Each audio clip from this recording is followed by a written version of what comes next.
बोलिए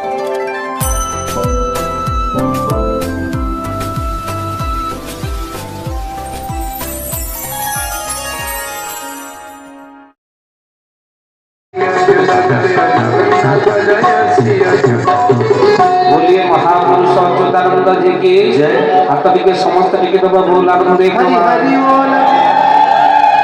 मानो हाथ टेकिले समर्पण, अधा हाथ टेकिले हैरान, बिल्कुल न टेकिले कृपण। बुझिपारे तो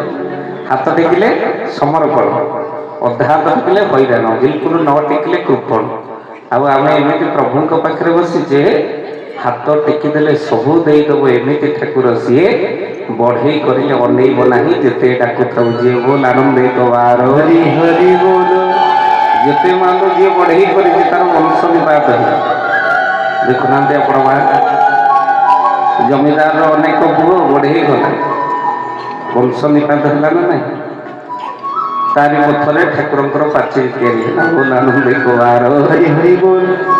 घोड़ा चढ़ी जाऊला अभिराम कौ दिन तो पूजा पाइले नहीं लीला चरित्र तो आप समस्ते जानते तेणु पाखे केवल समर्पण तेणु हाथ टेकिदेले सबू देदब एमती ठाकुर सी बढ़े करे अनेक ना जिते डाकु खाऊचे अच्युत धार हाड़िया गार अभिराम परिष्कार ठाकुर परिष्कार कर तेणु ठाकुर आसबार कारण कौन अच्युतानंद महापुरुष 600 वर्ष तले कहले चोर प्राय आंभे अबनी भ्रमिबू भक्त उद्धारिबा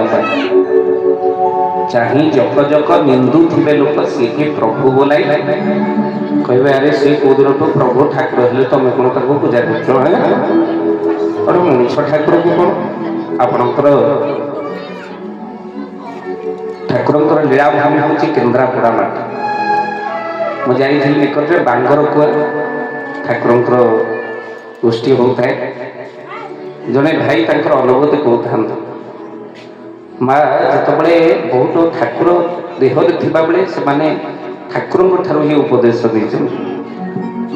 4-5 जन मिसिकी ठाकुर पाखक सब जाते कि गोटे भणजाटे को आणिक रखीदे से भणजा सब एक कथा कह मनुष्य ठाकुर को कौन पूजा कर ये कथा सब कह दिने पूरी जगन्नाथ को दर्शन करने ना से भणजाटा को लेकिन गले भारी करमणा ठाकुर जो रहिले से स्थान हूँ कौन ना करमणा ना करमणा कहीं भोईपड़ा ठाकुर सीना जन्म है लीला भूमि हूँ करमणा तार ना हूँ करमणा ये आप कहे से कर आदाय कर करमणा नहीं ठाकुर कहले तू जीवन भितर जिते पाप कर थरे जदि करमूला आसबू कर कहले हस्त तो पाप को जब मु मली न देती मत कहबू बोल आनंद तो पाप को मली देवी कर कहले हस्त ना करमूला कर जब मली न देती मत तो कह हे सुधी सूर्य श्री जगन्नाथ दर्शन पूरी कहीकि भणजा को नहीं